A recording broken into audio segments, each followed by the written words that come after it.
Hello friends, study with BS classes में आपका बहुत बहुत स्वागत है। आज हम भाषा साहित्य के बारे में जानेंगे। तो इसके अंतर्गत हम सबसे पहले देखेंगे शास्त्रीय भाषा क्या होती है, इसे कब दर्जा मिला। तो शास्त्रीय भाषा 2004 में इसको मान्यता प्राप्त हुई, 2004 में। और इसके कुछ मानक होते हैं, है ना। उस मानक को अगर कोई भी भाषा फॉलो करती है तो उसे शास्त्रीय भाषा का दर्जा प्रदान कर दिया जाएगा। तो वो मानदंड कौन कौन से हैं? पहला मानदंड है कि भाषा और उसके साहित्य का 1500 से 2000 वर्ष पुराना इतिहास होना चाहिए, है ना। जो भी भाषा को भाषा का दर्जा दिया जाएगा, उसका भाषा और साहित्य को 1500 से 2000 साल पुराना इतिहास होना चाहिए, तथा साहित्यिक ग्रंथ और वक्ताओं की प्राचीन परंपरा होनी चाहिए। 2000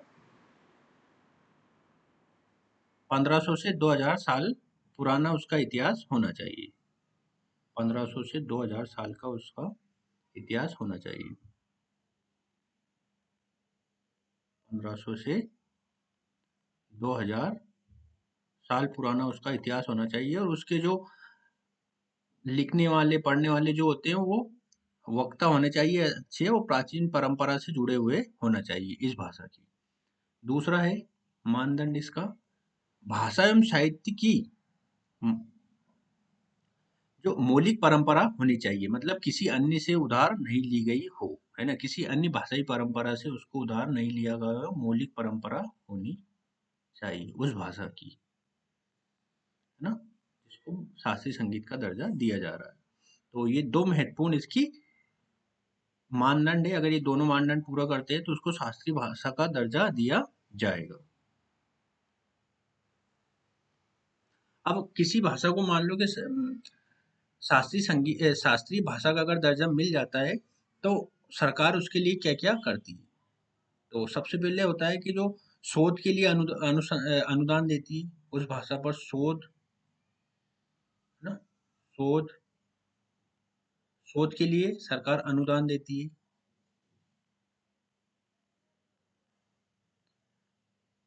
शोध के लिए अनुदान देती है सरकार। यूजीसी से यह भी कहती है कि जो शास्त्रीय भाषा है, उसके प्रचार प्रसार को बढ़ावा प्रदान करे, जैसे टीचर वगैरह की नियुक्ति करे, व्याख्याताओं की नियुक्ति करे। तो यूजीसी को विशेष प्रयास करने के लिए भी केंद्र सरकार बोलती है उस भाषा से संबंध में। ठीक है, छह शास्त्रीय भाषाएं अभी तक प्रचलन, मतलब सरकार ने भाषाओं को, 6 भाषाओं को शास्त्रीय भाषाओं को दर्जा दिया है। कौन कौन सी है वो भाषाएं? तमिल, तेलुगु, संस्कृत, कन्नड़,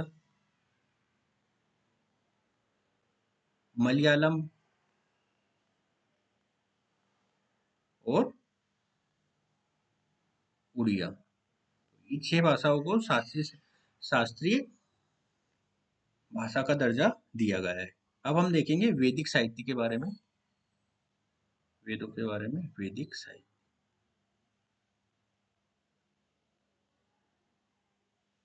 वैदिक साहित्य में 4 चीजें आती हैं: वेद, ब्राह्मण ग्रंथ, आरण्यक और उपनिषद।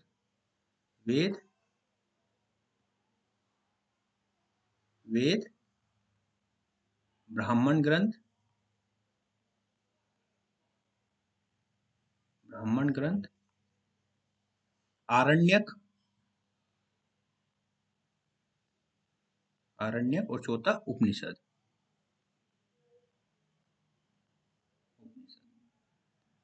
तो वेद कितने होते हैं?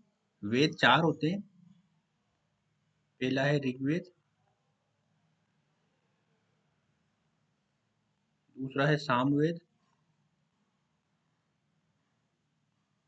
तीसरा है यजुर्वेद, और चौथा है अथर्ववेद।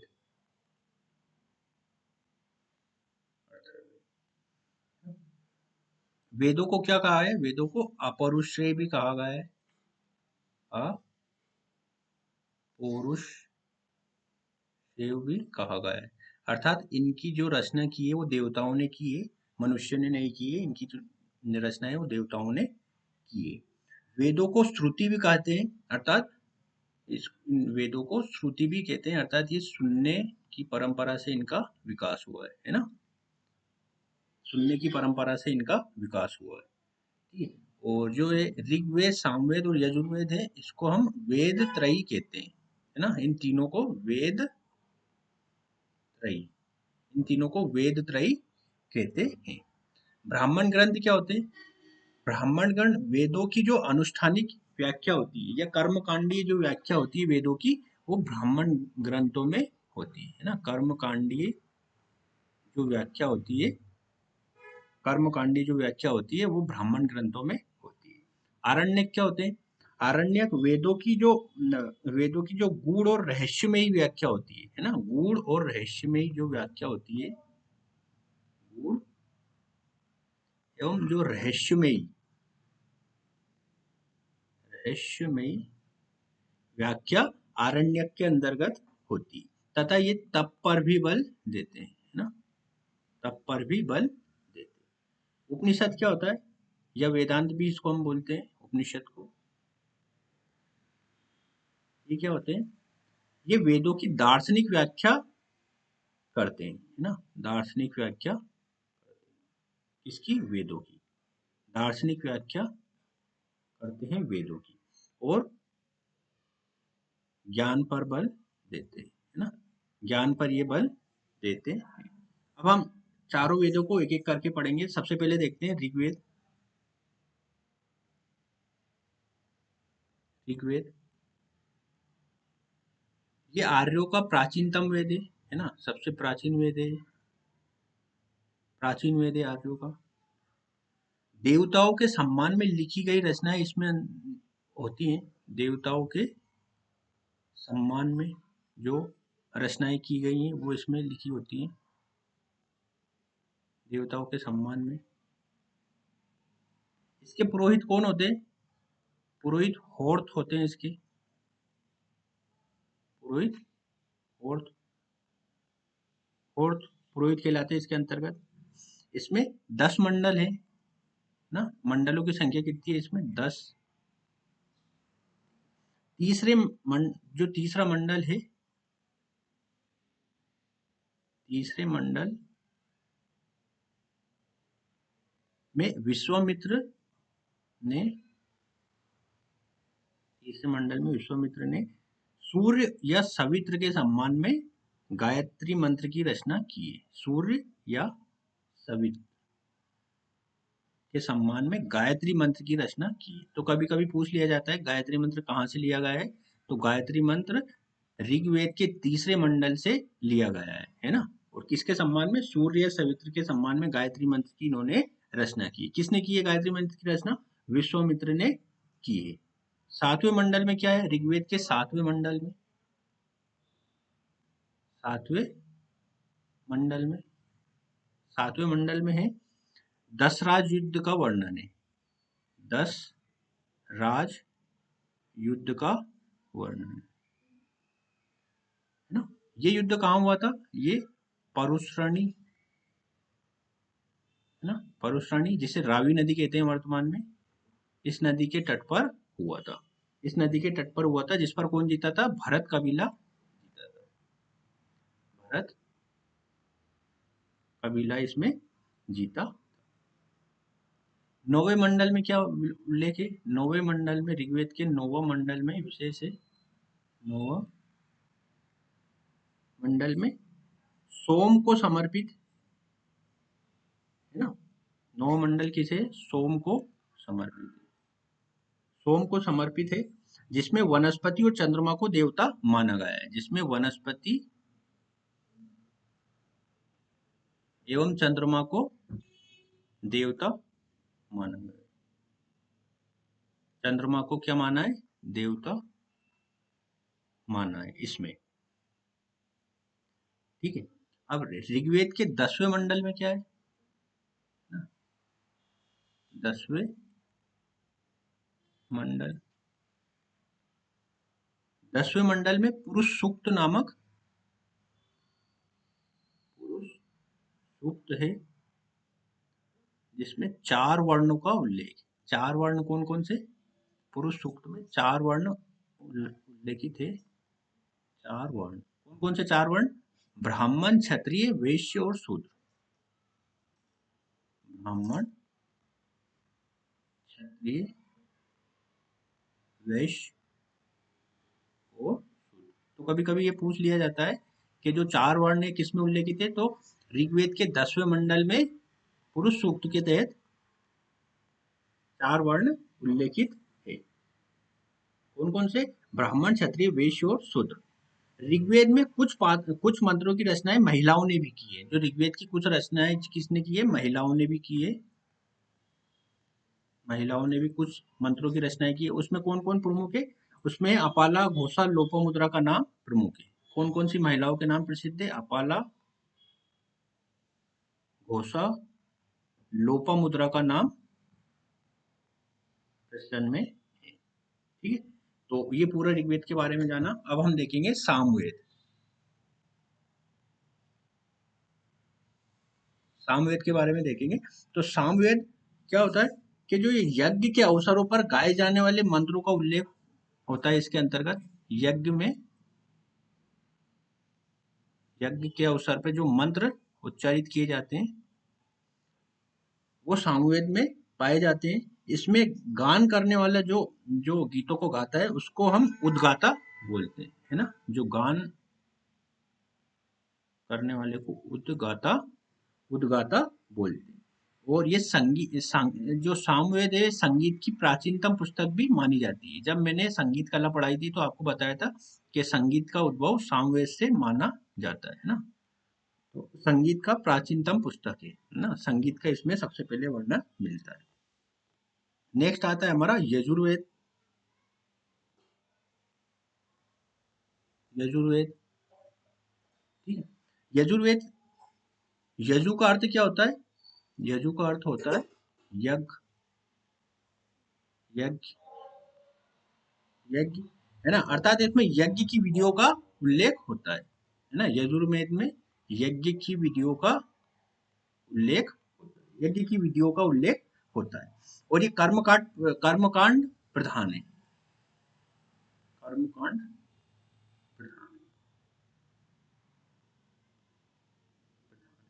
इसका पुरोहित कौन होता है? यजुर्वेद का जो पुरोहित होता है अर्धवोह होता है। इसका अर्ध अर्धवोह इसका पुरोहित होता। इसमें अंशतः गद्य और अंशतः पद्य का समावेशन होता है। अंशतः अंशतः गद्य, अंशतः गद्य, जिसे कृष्ण यजुर्वेद बोलते हैं हम। कृष्ण यजुर्वेद बोलते हैं इसको। और अंशतः पद्य, है ना। अंशतः पद्य होता है। अंशतः गद्य और अंशतः पद्य होता है। इसको शुक्ल यजुर्वेद भी बोलते हैं।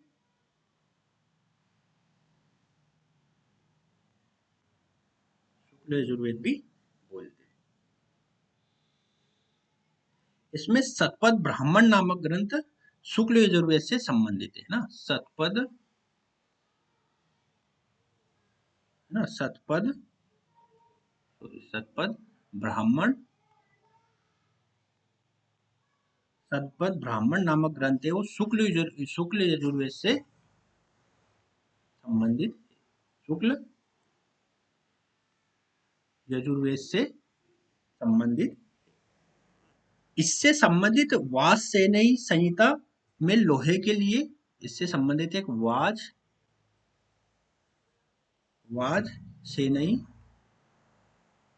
वाजसेनेयी संहिता है। उसमें क्या कहा है? उसमें लोहे के लिए अयस शब्द का प्रयोग किया गया है ना।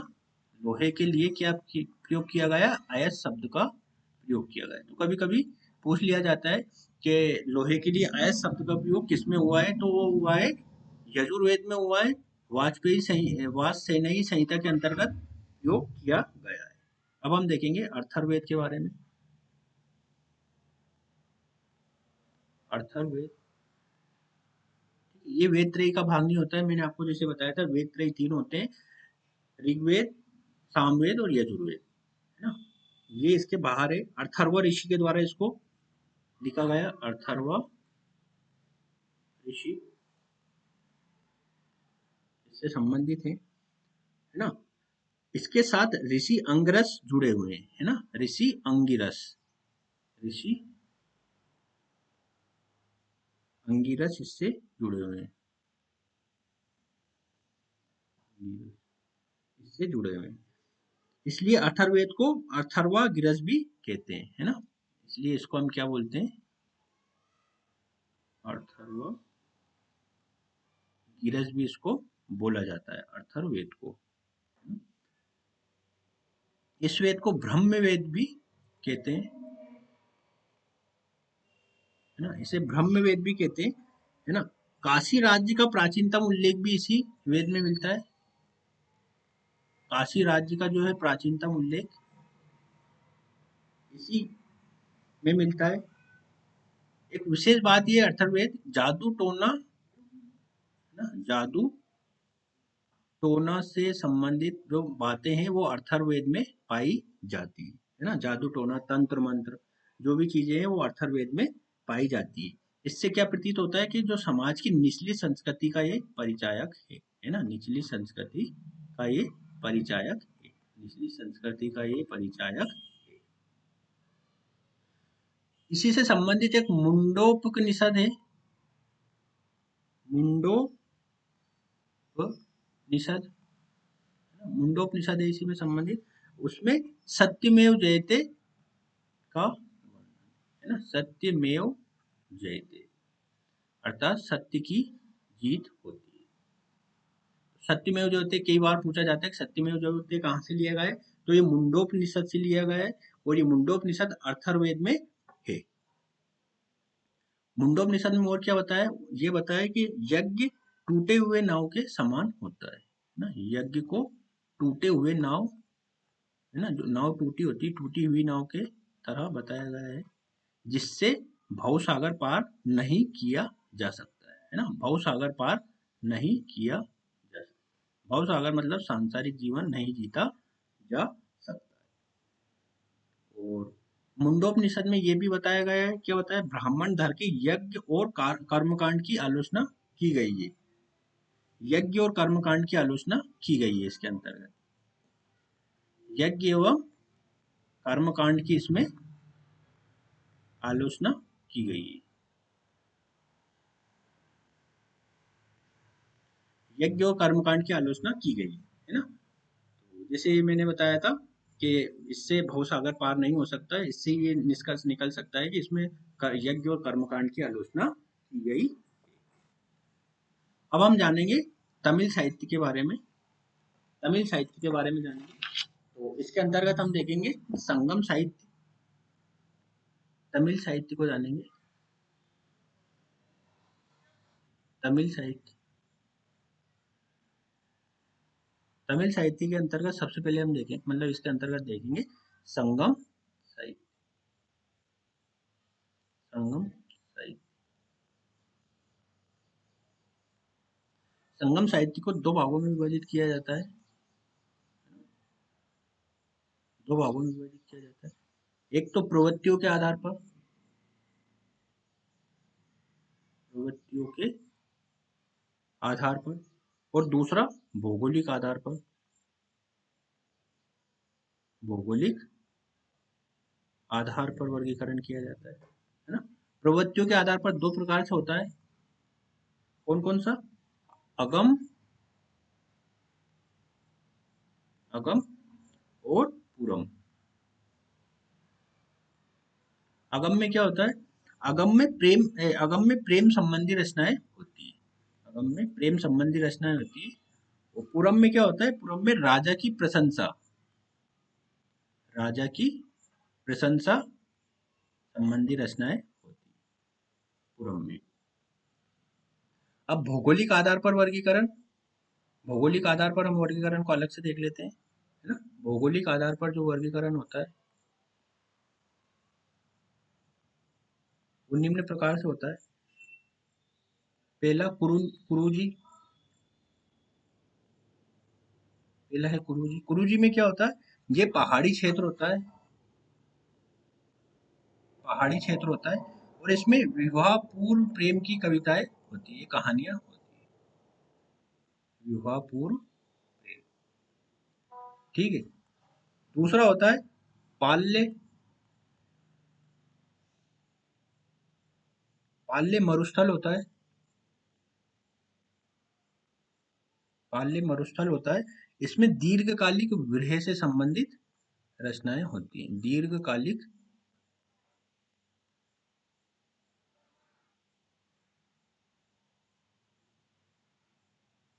दीर्घकालिक विरह से संबंधित,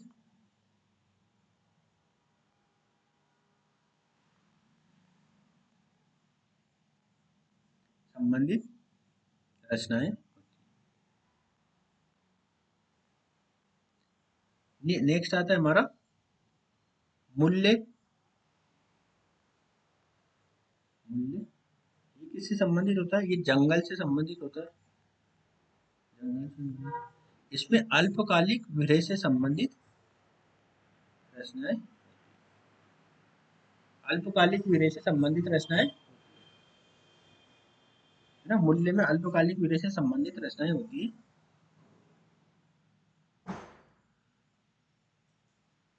नेक्स्ट आता है मरुदम, मरुदम,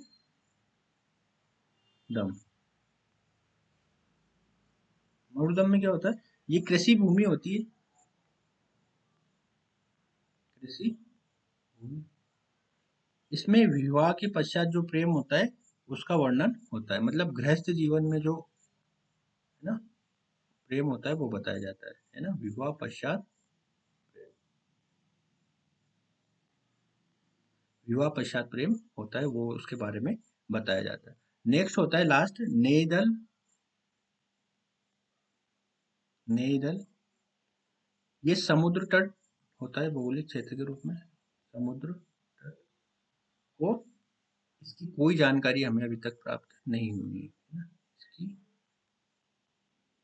कोई जानकारी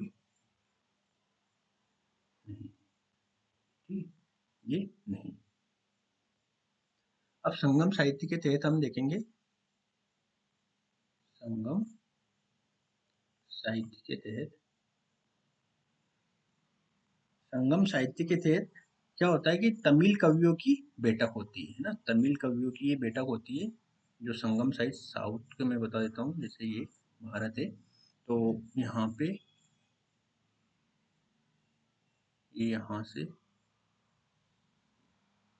ये चोल राजाओं का शासन था यहाँ, चोल, इधर चेर थे, चेर, और ये पांड्य है ना, यहाँ तक ये पांड्य, पांड्य राजाओं का यहाँ पे शासन था। तो संगम साहित्य तमिल कवियों की बैठक से संबंधित है ना, संगम साहित्य जो है तमिल कवियों की बैठक कहलाती है, तमिल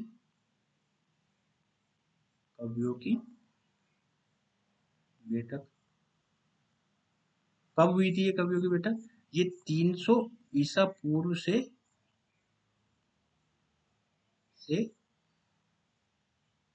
300 ईस्वी तक के जो काल के मध्य में तमिल कवियों ने जो रचनाएं, तमिल कवियों ने जो संकलन किया साहित्य का, उसे संगम साहित्य के नाम से जाना जाता है। इसमें चोल, चेर और पांड्य राजाओं के जो चोल, चेर और पांड्य, चोल,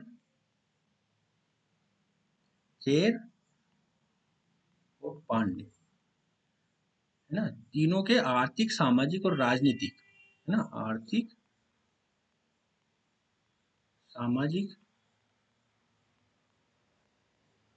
आर्थिक, सामाजिक, धार्मिक, राजनीतिक, राजनीतिक जानकारी प्राप्त होती है,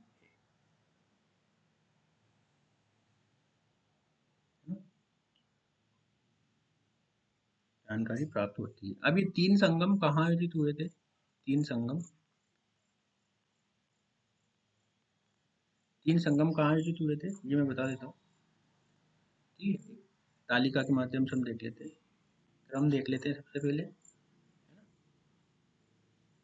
स्थान देख लेते हैं कहाँ पे हुई थी, अध्यक्ष कौन थे और कार्य क्या थे। ये जो तीन संगम हुए थे कौन से पांड्य राजाओं के संरक्षण में हुए थे, पांड्य राजाओं के संरक्षण में। अब ये देख लेते हैं हम तीनों का क्रम, स्थान और अध्यक्ष। तो प्रथम जो हुई थी, प्रथम संगम ये हुआ था तेन मदुरै, तेन मदुरै, तेन मदुरै। अध्यक्ष कौन था, अगस्त, ऋषि अगस्त इनके अध्यक्ष थे। ठीक है, और इसमें क्या कार्य हुआ था, सभी ग्रंथ नष्ट हो गए थे इसमें, सभी ग्रंथ नष्ट हो गए।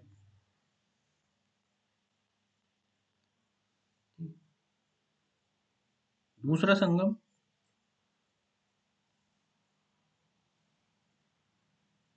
दूसरा संगम,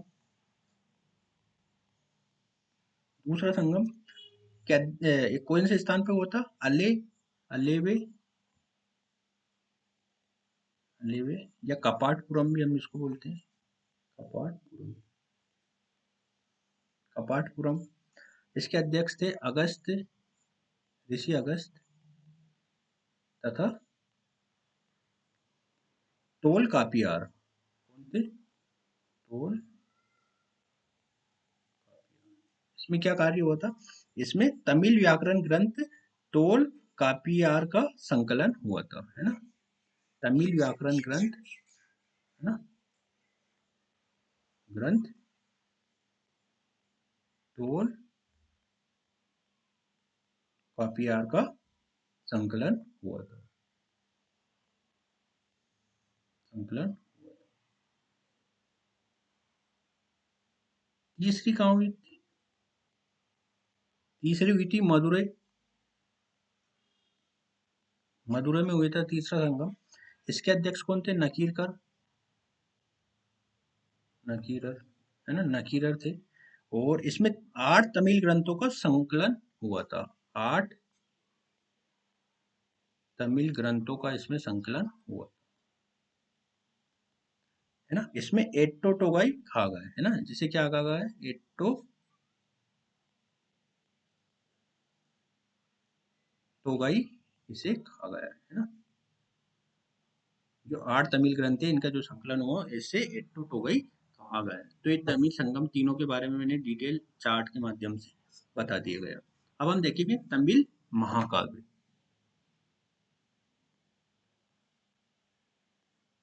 तमिल महाकाव्य।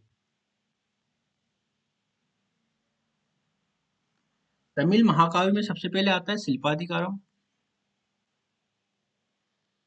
शिल्पाधिकारम,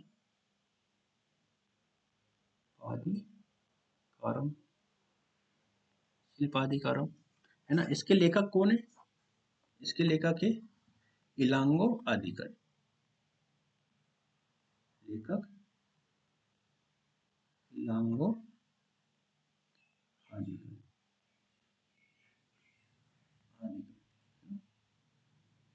इसे तमिल जनता का राष्ट्रीय महाकाव्य भी कहा जाता है ना, तमिल जनता का राष्ट्रीय महाकाव्य भी इसे कहा जाता है। किसको, शिल्पाधिकारम। इसमें मदुरै नगर का सुंदर चित्रण कहा गया है ना, सुंदर चित्रण, मदुरै नगर का सुंदर चित्रण कहा गया है।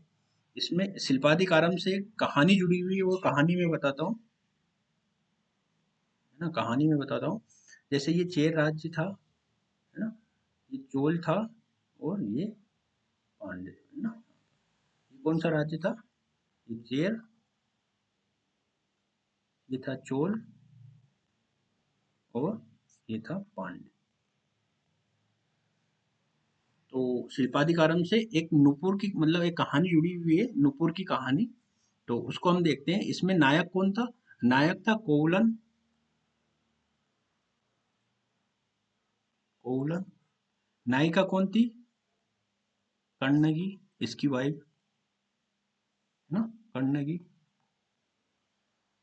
ना। ये दोनों कौन थे? ये दोनों व्यापारी थे, है ना। चोल राज्य में ये व्यापारी थे। कौन थे? कोवलन और कण्णगी दोनों व्यापारी थे, है ना, पति पत्नी थे, दोनों व्यापारी थे। अब एक माधवी नामक नर्तकी का इसमें वर्णन आता है ना, जो किसके संपर्क में आई? कोवलन के संपर्क में आई, है ना। कोवलन के संपर्क में आई, है ना, कोवलन के संपर्क में आई। तो इससे क्या हुआ? इन दोनों में जो संबंध स्थापित हुआ, है ना, इसके फलस्वरूप क्या हुआ कि जो पांड्य राज्य में पायल चोरी का आरोप लगा दिया गया। किस पे लगा दिया गया? कोवलन को, है ना। कोवलन पे आरोप लगा दिया गया कि आपने पायल चुराई है ना। पायल चोरी का आरोप लगा कोवलन पे, जबकि उसने चोरी नहीं की थी, कोवलन ने चोरी नहीं की थी। तो फिर इस संदर्भ में क्या करा? इस संदर्भ में कण्णगी ने, मतलब इसको पायल चोरी के आरोप में इसको मृत्यु दंड दे दिया गया। कोवलन को बोल दिया गया कि आपको मृत्यु दंड दिया जाता है, और उसको मृत्यु दंड दे दिया गया और वो मर गया, और वो मर गया, है ना। कोवलन को मृत्यु दंड दे दिया और वो मर गया, है ना। कोवलन मर गया। तो कण्णगी क्या करती है? अपने क्रोध से पूरे मदुरै नगर को जला देती है। ये कण्णगी क्या करती है? गुस्सा आ जाता है इसको बहुत तेज, और पूरे मदुरै नगर को ये जला देती है। मदुरै नगर को जला, मदुरै नगर को जला देती है। फिर चेर राज्य में जाकर सती हो जाती है ना। फिर ये कहाँ है? चेर राज्य में आकर, यहाँ पे आकर सती हो जाती है ना। तो इस उपलक्ष्य में क्या करता है? यहाँ पे ये सती होती है, तो जो चेर शासक होता है सेनगुट्टन, कौन होता है? सेनगुट्टन चेर शासक, सेनगुट्टन कन्या की पूजा प्रारंभ कर देते हैं। कहाँ पे कर देते हैं? चेर राज्य में कन्या की पूजा कर प्रारंभ कर देते हैं। ठीक है, तो ये कहानी है। तो मैं आपको अच्छे से एक बार और बता देता है कि जो चोल राज्य में कोवलन और कन्या व्यापारी थे, व्यापारी थे। और जो कोवलन के संपर्क में कौन आई? कोवलन के संपर्क में आई ये, कोवलन के संपर्क में माधवी आई, है ना। माधवी एक आई है जो नृत्य कर डांस करती थी। अब ये आई, तो फिर ये यहाँ पे इसको, कोवलन को क्या बोल दिया गया? आपने पायल चोरी करी है। पायल चोरी करने के क्रम में इसको मृत्यु दंड दे दिया जाता है। मृत्यु दंड दे दिया जाता है, जबकि वो निर्दोष था, कोवलन निर्दोष था। इसी क्रम में उसकी पत्नी कन्नगी को बहुत क्रोध आ जाता है, और इस क्रोध में पूरे मदुरै नगर को जला देती है, और फिर आकर चेर राज्य में सती हो जाती है। जब चेर राज्य में वो सती हो जाती है, तो चेर राज्य का जो शासक था सेनगुट्टन, सेनगुट्टन सती पूजा, कन्नगी की पूजा प्रारंभ करता है। कहाँ पे? चेर राज्य में करता है। तो ये पूरी एक कहानी थी। बाद में जब ये कन्नगी और कोवलन से भी एक जन्म होता है किसी का, वो मैं आगे बताऊंगा नेक्स्ट में। मणि मेखले नाम है, तो जब मणि मेखले में पढ़ाऊंगा तो उसमें बताऊंगा। और कण्णगी क्या कर लेती है? बौद्ध धर्म को ग्रहण कर लेती है। सॉरी, कण्णगी नहीं करती है, ये कर लेती है कौन? माधवी जो है बौद्ध धर्म को ग्रहण कर लेती है ना। कण्णगी तो क्या हो जाती है? कण्णगी सती हो जाती है। तो ये पूरी कहानी थी। अब हम देखेंगे मणि मेखले, है ना। मणि मेखले, मणि मेखले के बारे में देखेंगे। मणि मेखले के लेखक कौन है? मणि मेखले के लेखक है शीतले सतनार, है ना। मणि मेखले के लेखक कौन है? शीतले सतनार, है ना। यहाँ पे लिख देता हूँ, इसमें आगे नहीं बढ़ रहा है। मणि मेखले, है ना। मणि मेखले के लेखक यहाँ लिख देता हूँ, मणि मेखले,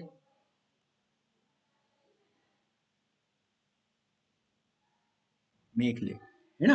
मणि मेखले के लेखक शीतले सतनार है ना। चलो ये आ गया। मणि मेखले के लेखक शीतले सतनार है। मणि मेखले के लेखक कौन है? शीतले सतनार है। मणि मेखले के लेखक कौन है? शीतले सतनार है। मणि मेखले ना। जो तमिल ग्रंथ है इसके लेखक कौन है? शीतले सतनाथ। शीतले